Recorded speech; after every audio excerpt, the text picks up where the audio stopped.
Kia ora, bula, kia rana, alofa, malo elele, and welcome to Two Palagi in a Pisinisi Pod.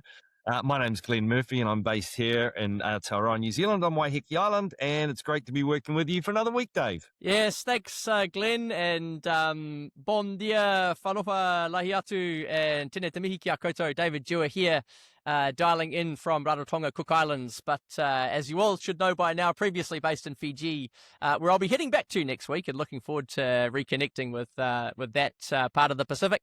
It's been fantastic working with Glenn these past 6 years, and brilliant to be doing so through this weekly podcast. And in this episode, the big issue is we have a Talanoa with the team from Greenhouse Studios in Suva. And so we'll get to that in a minute because we're very, very excited about this. But first of all, Dave, how's your week been this week? Oh man, Glenn, the week has been an incredible one, and I am really looking forward to that Talanoa with Greenhouse because we've been foreshadowing this one for a little while. A very exciting announcement for the pod. I guess in family life, we've finished the rugby league season here in Rarotonga. So you had enough fine days to get the games played. We had enough fine days. Very, very sad for the mighty Avachu Eels club. After leading the season in just about every single category, we had a disastrous day in the finals where none of the teams actually who had been favourites going into every single one managed to get up. So yeah, very sad for Avachu. But congratulations to Papa and Arorangi and the other, and I believe it was Nothing Year that took out the under-19s. Very hard fought final right at the end. But what I'm taking away from it is that probably if we had to put our money on any of them, it would have been the under-9s who had their game in the morning. Yeah. My son Fergie got his first ever try, which was good. That's awesome. And although no one was actually counting, we might just claim that as a win, just to get one up on the day. Excellent. I'll give it to you. The week here has been a very interesting one. I emceed 3 days worth of team meetings this week, and wow. As they said, I was the only one that would do it unpaid, so that was why I got selected. But it was very interesting conversation. Obviously, a lot of talk about the impact of artificial intelligence and what that means, but at the heart, still focusing on the fact that it's still humans, and our companies need to be still designing their products and services for humans. And so let's not lose sight of that in amongst the thrill of what artificial intelligence brings. But I think overall, it was this kind of big discussion about disruption. And then, of course, in the middle of it, the announcement comes out that Pete Crisp, the CEO of New Zealand Trade and Enterprise, is moving on to become the CEO of the Department of Conservation. So, that was kind of, our world's just disrupting as well. Huge congratulations to Pete. He's been an awesome CEO over, I think, 15 or 16 years for NZTE. Done an amazing job, great human being, and it's a great role for him to be going to because he cares very deeply about the environment. And so it's just a wonderful role for him. And I had a short text back and forth with him, and he kind of said, look, it's really the same cause, which is the New Zealand economy and what New Zealand offers. Couldn't agree more, Glenn. I think what a fantastic example of a leader, not just in a public service organisation, but kind of any large organisation. And I think what he brings in terms of just energy, but also culture and a real desire to make things better for New Zealand is just a huge example for anyone kind of looking at organisational leadership. So he clearly couldn't bear to work at an organisation, without the two of us. Exactly. In view of our own impending, departures. But yeah. Yeah, that's exactly right. He clearly looked ahead and thought, I can't even contemplate this organisation without Glenn and Dave. So exactly. So no, we understand, Pete.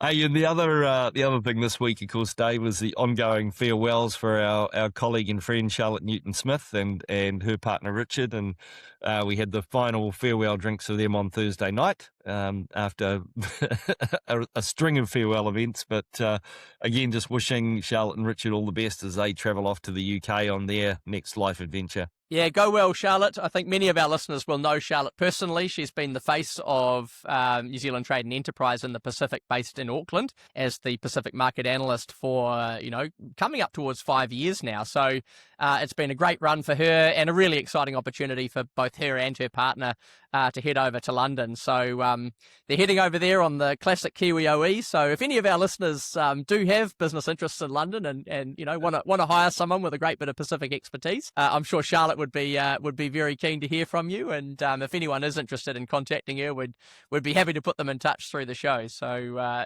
all the best to Charlotte and Richard on that next chapter. Yeah, and speaking of exciting adventures, Dave, this is an exciting week for us because we are relaunching our new visual identity. And in a moment, we'll Talanoa with the people behind that, which are the Greenhouse Studio in Suva. But, exciting for us. We sort of started off this little adventure of our own doing this podcast. And I guess in our own minds, we kind of initially questioned, gee, can we actually do this? Are we disciplined enough to every week get together and talk about Pacific business? Can we master the software and actually get it out into the world?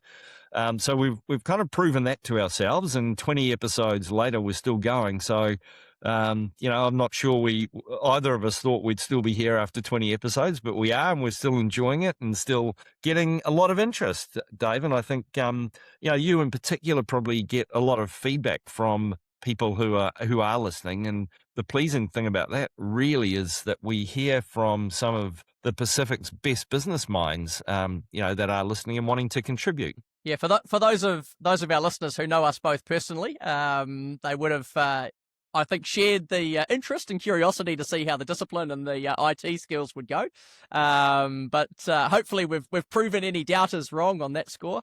I remember sitting literally in the garden shed at my in-laws' place, conducting one of those inaugural interviews that we had just before Christmas last year. And to think where we've got to, since then is a real far cry from that. But as you say, I think the two things that I've been really pleased about are the engagement that we've had from our audience.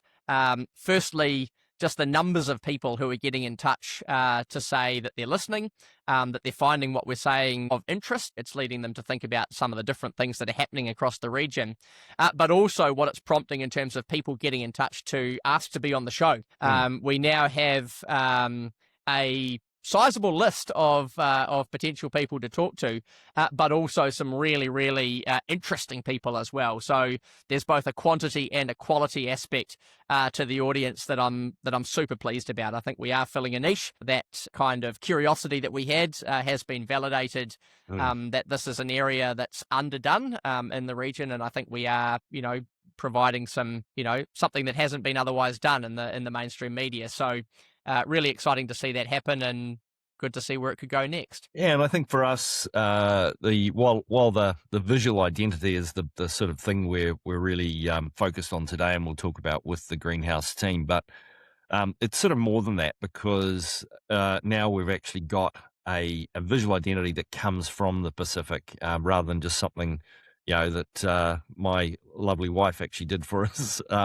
It's kind of more than just a new logo to me. It really represents what we're trying to be about, which is, we're very conscious that we are Two Palagi, telling stories about Pacific. So we want to be genuine in recognizing that, but also wherever we can, really engaging deeply with people and the Pacific as a region. And I think that comes through in spades from the conversation that we've had with Greenhouse Studio. The thought, the care, and the talent that they've brought into this logo is really impressive. And I loved how they engage with what we proposed to them in terms of an initial brief, and how they've given effect to that. So awesome to be able to profile them, and perhaps let's get into that Talanoa with Greenhouse now. What do you think, Glenn? Let's go. All right. Well, we are very, very pleased today to be interviewing a special panel of people who we've been having a lot to do with over the last few months, quietly and in the background, and have been responsible for the big reveal on today's show. It is a real pleasure to be joined by the team from the Greenhouse Studio in Suva, Fiji, led by Maria Rona Luna Pastorizzo Sekiguchi, who we will call Rona for the rest of the show, as well as her wonderful, talented creatives, Eleanor Sokovata and Tomasi Kororua. And this is such a privilege for us to be talking to them and about the work that they do. So, to you all, Nissan Bulavinaka, and welcome. Bulavinaka team. Bula, Yandravinaka. Now, it is Saturday in Fiji at the moment while we're recording this, so thank you very much for making the time on your weekend. As we're recording the show, it's the last home game for the Fijian Drua, so Glenn, of course, is supporting our favourite Super Rugby team from Waiheke, so toss on Drua. But let's start this Talanoa by talking a bit about the greenhouse. I know it well, but not all of our audience will really be all that familiar with the work that it does, so Rona, before we get to our amazing work that you've done for us, could you tell us a little bit about the story of the Greenhouse Studio? What sort of work do you do? Who do you work with across Fiji and the Pacific? Thank you so much, Dave. Bula, Glen, and Dave. Bula Tupalangis in a pod. Really happy to be here, and also it's a pleasure to share our story. We started over 12 years ago now. I can't believe it. My son turned 14. He was 2 years old when we started the Greenhouse Studio in the second bedroom of our flat. Him coming in with his pacifier and his nappy, and it was just me in the beginning. Actually, I couldn't afford, an office, and I couldn't, I certainly couldn't afford full-time staff 12 years ago. And so that's how we started. We had I always said I had one laptop, one mobile Wi-Fi, my phone, and 2 clients. And that was it. Wow. That's how the Greenhouse Studio started. So we're a creative design, communications, and digital studio based in Suva here in Fiji.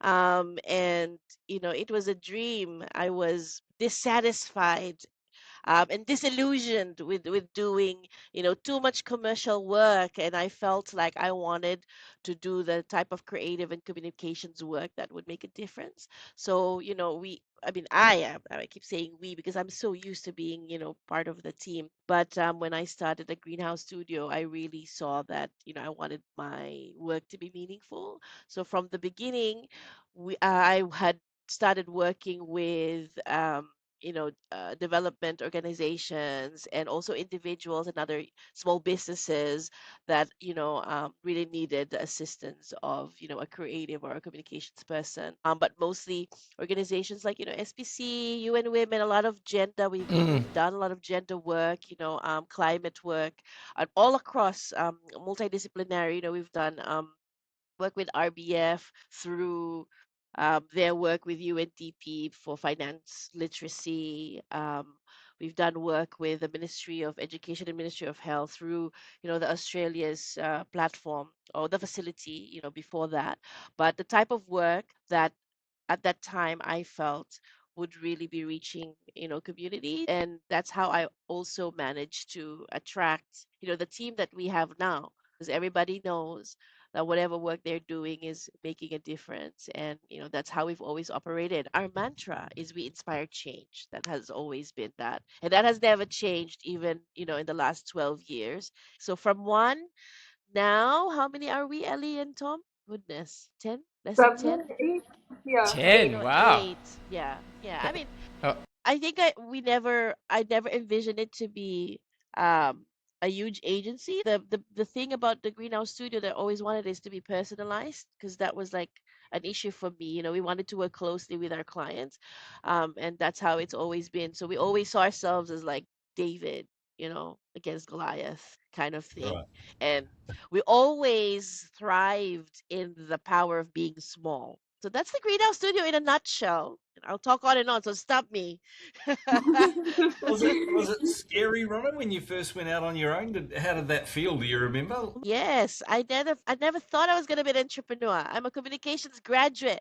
When you're waking up and you feel like this is not what I should be doing. Like I was working in an agency, so I was doing creative and comms work, but I felt like I didn't want to just keep doing work for the big giants, commercial giants that just wanted to sell, and I Yeah. just felt like I should be doing more, and I wanted to design my own life. And yeah, and I found, a wonderful, amazing group of people who wanted to be part of that journey and do the same. But yes, I was terrified. Yeah. Yeah. Yeah. It does sound like that passion that made you want to jump and start is still with you and still what drives you to do what you're doing. Oh, yeah, for sure.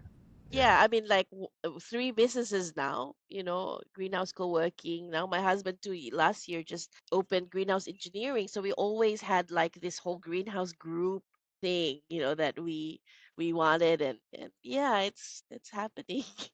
Yeah. What? So you're becoming a conglomerate even though it's Oh still my personal. gosh. Nah, we're anti-conglomerates and anti-corporate. No. You may be anti-corporate, but you've certainly got like a very, you've got a very sophisticated offering. So do you want to just talk a little bit about the kind of the services that you do? Yeah, sure. We're like a one-stop shop, anything to do with, creative design, communications, marketing, even public relations, even now stakeholder management, really grown, right, in the last 12 years. But really started, with doing branding, a lot of branding work we can do from concept strategy right up to the end, to activation, event management. So the whole gamut, of work that's within that process we can do, like all of the materials, the marketing communication materials, websites. We work with photographers, we work with videographers, we write scripts and, direct videos, so that's Greenhouse. You even work with Tupalangi and a Pisinisi Pod, who Yes, approach you out of the blue. Yes.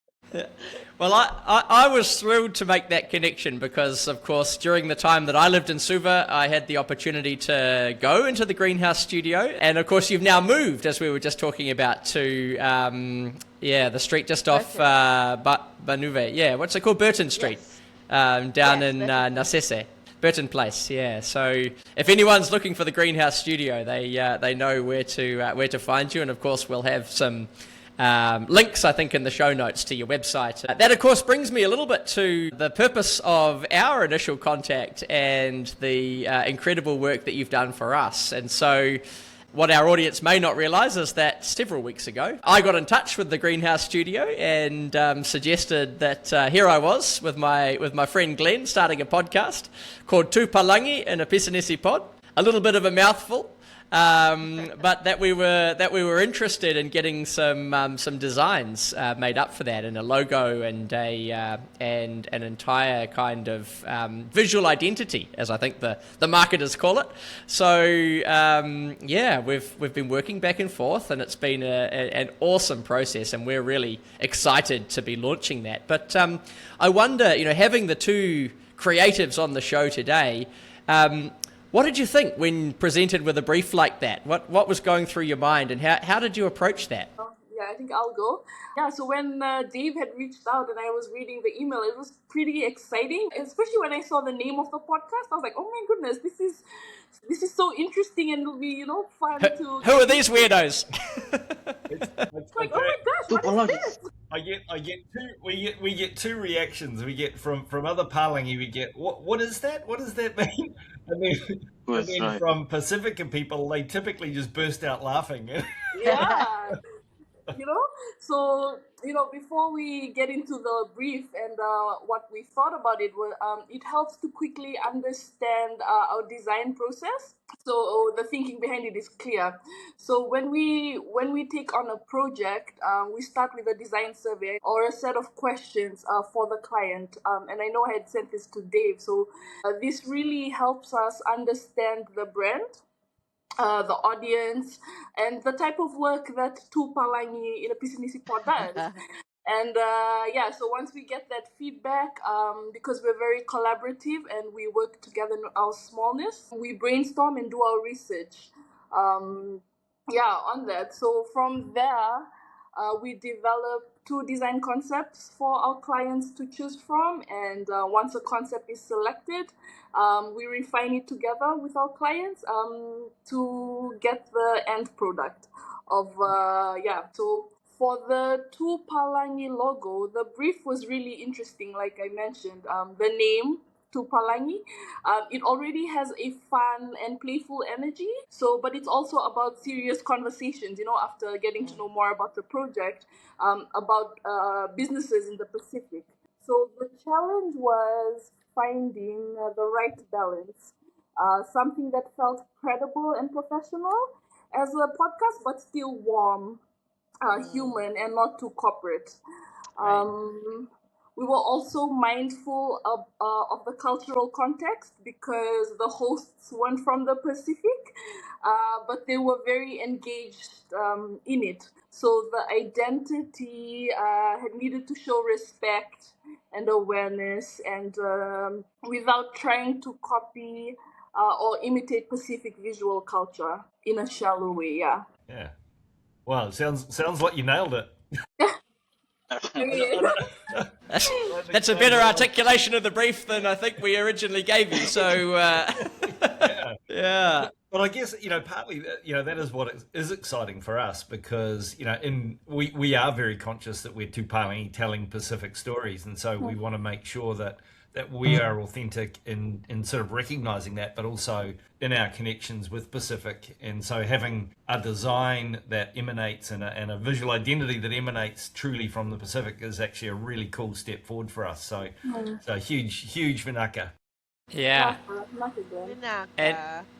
And we could not have landed in a better place. I wonder if we could turn to, between Tomasi and Eleanor, if you want to kind of describe for those who are just listening what the key elements are of the brand that you've come up with and some of the features and what they mean. Yeah, so for your logo, honestly, starting point for me was just sitting and looking at your name, the name of the podcast. It was a mouthful trying to create that into a logo. But already the name already tells us a good story. And since Alice mentioned he's got that personality, culture. So I tried to make sure to have the logo match that energy. And the biggest thing that I wanted to crack was how do we show the two Pacific and podcasts all at once without it feeling cluttered or trying too hard.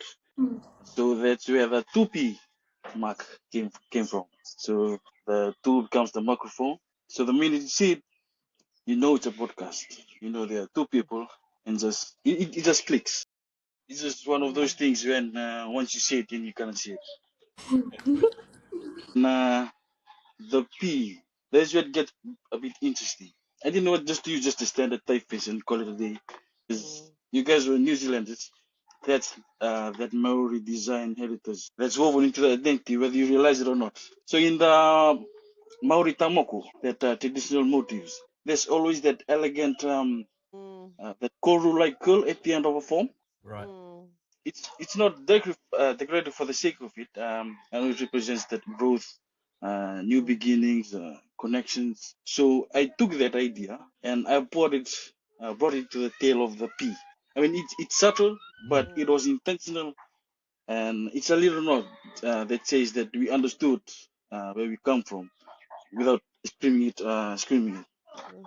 Then, the apostrophes are the small details, just to give it that conversation. Since I know the podcast is mostly about the conversation about businesses, just to give it that extra kick to the logo. That's fantastic. Because I know Dave. In terms of the two of us, Dave's done all the interaction with Greenhouse, and so actually for me to hear you talk about that detail, Tomasi, is really fascinating because I sort of hadn't picked up on that previously. So this is really cool.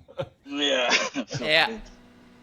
I'm even more excited than I was, after hearing that because, and I was already, it was quite a high bar to exceed. So, no, Tomasi, the thought, I think, and the tribute that you've paid, not just to ourselves, but also, the culture that we come from and the part of the Pacific that we inhabit.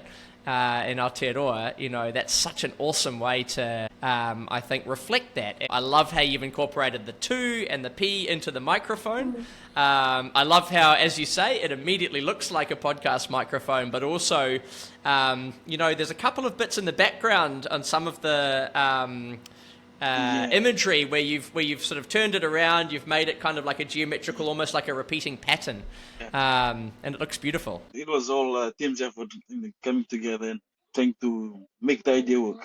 I mean, you guys talk about serious stuff, but I know you guys also wanted to be like not too corporate about your podcast. Well, I got to say, Dave, I didn't think your brief was that good. So these guys have done an amazing Come on, job. you didn't have to say that today. Taking the bare bones of your brief and making it amazing. That's why you've got to work with genuine talent. I hope that in some small way, our use of the logo and our use of the incredible work that you've done is another way to, showcase the amazing talent that you have within your team. And I guess also, in a broader sense, not just the greenhouse, but also just the incredible talent that exists within Fiji, within the broader Pacific as well. There's a very rich artistic tradition that I hope that our audience will become more familiar with, having been able to engage with the work that you've done for us. So, and I guess sorry, Glenn, you go. Yeah, can I just jump in just with a question, Ronna? Just really curious in terms of what we've just been talking about, and then going back to your discussion about the business and the way you've developed it. Do you mainly work with Pacifica organisations, or do you also work with other, sort of Palangi organisations as well? We do, but our main focus is the Pacific. Like we've worked obviously just around the region, but when there's anything that that the team believes is like, oh, this would be a great challenge, we take that on. But we're mostly like, I think our expertise is being living, breathing everything Pacific. Yeah. But if sort of a New Zealand or Australian organisation came to you and said, hey, we want some help to really reflect our Pacific connections better, and that would be you'd be keen on that kind of assignment. Of course. Yeah. Yes, for sure. Awesome. Glenn, I was also just thinking, and I have to say because I'm going to forget it, listening to this too, Ellie and Tom. I feel like a proud mama listening to them. I'm like a mama greenhouse now. But, because like we always talked about, I remember like, in all of our many, many years, like we'd always talk about any design has to be meaningful. Everything has to be intentional. It can't just be there because it looks pretty. Like, what does it mean? And I'm so happy to hear them, talk like this. I feel so proud.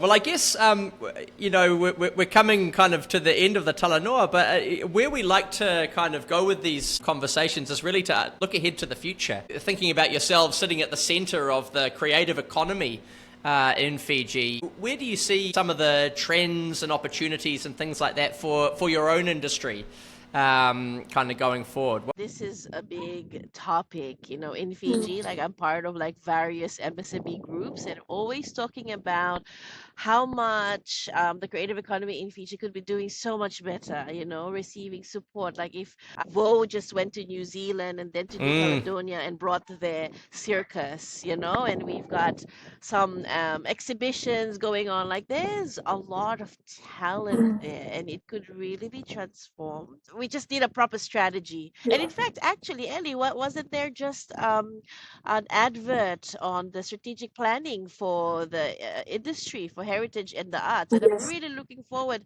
to seeing this. And I would certainly want to be involved or and see what happens, because there is so much potential here. So I think greenhouse fit in the middle of this, both and I feel like greenhouse is a representative of my brain. I always say, because like I'm both a left and a right brain person. Like I'm a creative and comms, but I also enjoy like front end web design. I understand a bit of code and I love STEM and I'm surrounded by engineers.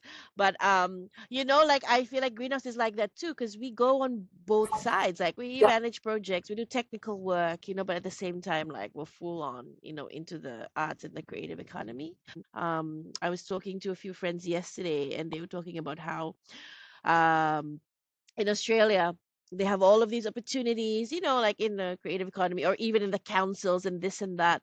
And then, and I was telling them, well, we shouldn't be complaining about that now. We're now in the leadership positions. If we want that to happen, then it is up to us to make that happen. So no more complaining at this point. Like, so yeah, I'm excited to see that. I'm glad you mentioned the Vo dance group. I had the opportunity to go to their circus a year or so ago in Suva. Yeah. What an incredible experience that was. What amazing talent. As you say, Ronna, what a great, advertorial for the talent and the capability within the creative sector. And I guess, in terms of the amazing work that you've done for us as well, hopefully that can be a little bit of a billboard for the work that you do. Thank you. Naka Wakaleu. And we have been speaking today with Maria Rona Luna Pastoritza Sekiguchi, Rona, and her phenomenal team, Talanoa Sokovata and Tomasi Kororua. And those who are listening into our show can now go online and will be able to see the amazing work that they have done for Tupalangi in a Pisinisi Pod. Naka. Willa Vanaka. Yeah. Vinaka, thank you so much. So as we said in the beginning, this is something very exciting for us. We love that Talanoa with the team that is actually behind taking the brief that you provided and thought it through and actually come up with something amazing as our new identity. But also, Dave, I think it's fair to say that this represents a sort of evolution for us as well in terms of now thinking about, okay, well, we know we can do it. We're getting great feedback from listeners. Now perhaps there's an opportunity for us to actually start generating some revenue from what we're doing. So, we'll see how that goes as well. Just to draw a line under how amazing that greenhouse team has been for us. It's a real mark of capability when you submit a brief to anyone and you have an idea in your mind about what it could look like, and then what you get back is just so far in excess or different and amazing compared to what you had in mind initially. So, really, really, I hope showcases the talent and ability that organization has, that Ronna and her team have built in that organization and that business. I'd encourage anyone to have a real look into Greenhouse's capability if you're looking at doing something similar to what we've done, but also the work that they do as a growth engine for MSMEs in and around Suva and Fiji and more broadly across the Pacific. So, a real advertorial for them.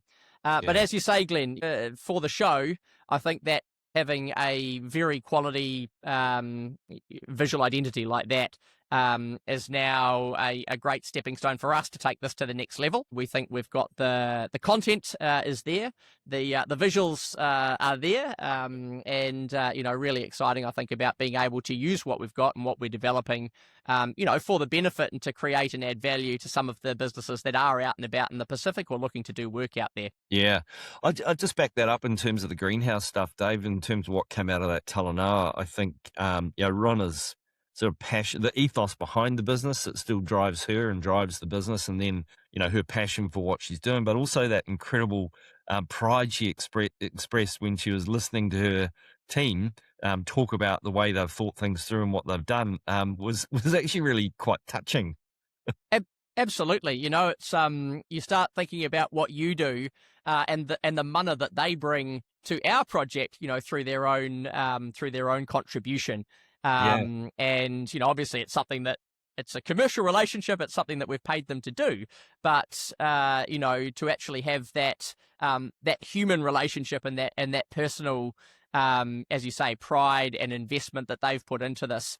This is as much their logo as it is ours. And I can't be, prouder to showcase the work that they've done and to hopefully put it out into the world so that all of our listeners and those that engage with our show can just see the talent that exists out there in the Pacific. Yeah, fantastic. And of course, we'll have their website in our show notes if anybody wants to connect with the greenhouse. Hey, and Dave, I notice moving on that in Rarotonga this week, I saw comments from Mark Brown about the importance of aviation and tourism, which made me think maybe he was listening to one of our back episodes with Sir Ewan Smith, who talked about exactly that same thing. But it turns out he was actually commenting not because of our podcast, but actually because there was an aviation conference in Rarotonga this week. Yeah, well, you certainly can't put the words aviation and Cook Islands together without mentioning Sir Ewan, one of our guests on the show. And in addition to being, an all-round incredible human being who's done so much for the Cook Islands and for